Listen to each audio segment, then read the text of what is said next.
They are ants. Oh my God, this thing's huge. Look at the junk in the trunk on this thing.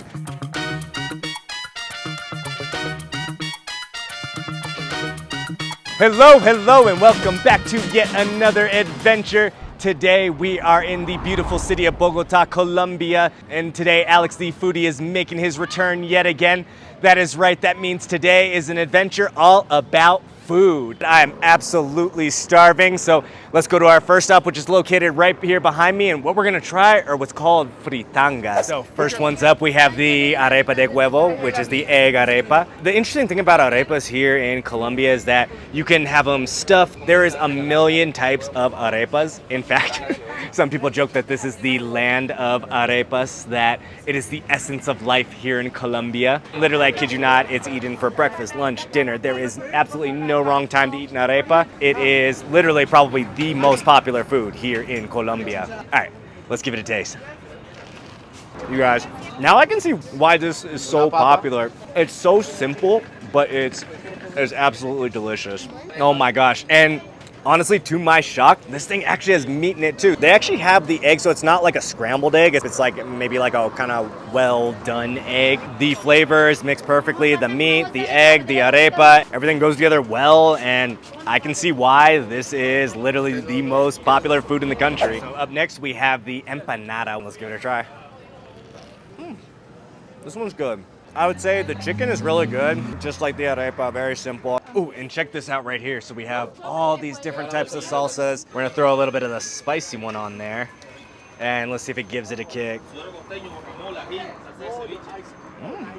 Wow, no, this makes all the difference. So it was good before. I'm wishing I had put it on the arepa too, but this adds a whole different dimension of flavor. It's not the spiciest salsa in the world. It really just kind of brings everything together. And now we have arrived at the carimañola. Wow. You can really taste the cheese in this one. As you can see, look at how like filled with cheese this thing is. I mean, they're not stingy with the cheese. It's nothing like the arepa, nothing like the empanada. It's its own thing. It's very starchy. I want to say it's kind of like as if it was a potato, but it's not. It's its own thing. Whew, oh my God, that was delicious. But we are not done, my friends. That is just the warm-up. Let's head off to our next stop. All right, my friends, we are at our next stop. The next thing we're gonna eat is called moñuelo, and the owner of the restaurant actually said that we could go and check out the process. So let's go see how they do it. So what he's telling me is that he has to mix the flour with the dough in order to get the right consistency. You see how he takes little pieces of dough and then he rolls them into balls. And what he's doing is throwing them in the fryer, and 20 minutes later it takes them out and you get the finished product. And it's basically like a cheesy kind of dough, but the cheese doesn't overpower it. So you have a nice little kind of like blend going on. Check out what I picked up. This is hot chocolate. And that's not the thing. The thing here is in Colombia, with your hot chocolate, you also get, yes, that is right, a massive hunk of cheese like this. So what they actually do is you break off a piece of cheese, you toss it in the hot chocolate. You know what the heck? Well, let's put a bunch in here and see what happens. The chocolate isn't quite hot enough to melt it, unfortunately. And I don't know if it's supposed to melt, to be perfectly honest with you. Okay.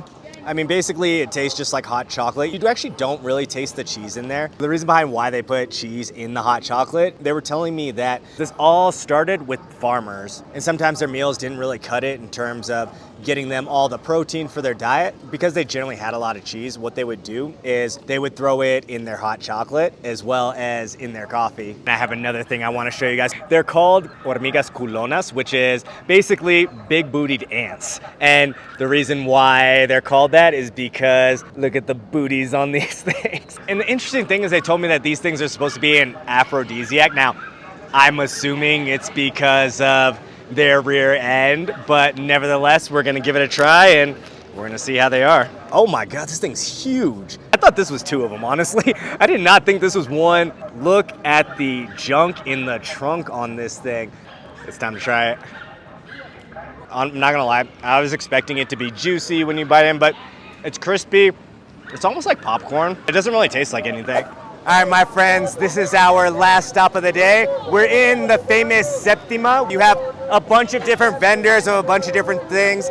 But we came here especially to try the famous canelazo. And this gentleman right behind me said that we could actually look at the process. So let's check out how it's made. Woo. All right, and so what he's doing now is he's pouring the mixture, and next he adds the alcohol. So what he's adding right now is tequila. And he throws a little bit of honey in there. And now it's complete. All right, now it's time to try it. Wow, okay. I could definitely taste the tequila in there. It's kind of strong, but otherwise it's good. It has a very strong cinnamony taste. You can taste the fruits in there as well, but the alcohol is definitely there. And the gentleman right behind me, he was telling me that it's supposed to have medicinal properties. It's supposed to help you, not get sick. It's supposed to be sort of a preventative as well. Now, I don't know if that's true, but nonetheless, it tastes good. All right, my friends, this is where we are going to conclude our adventure for today. I want to thank you guys for having come with me through the streets of Bogota, trying all sorts of street food. I hope you guys enjoyed. I will see y'all at the next adventure. Peace out, foodies.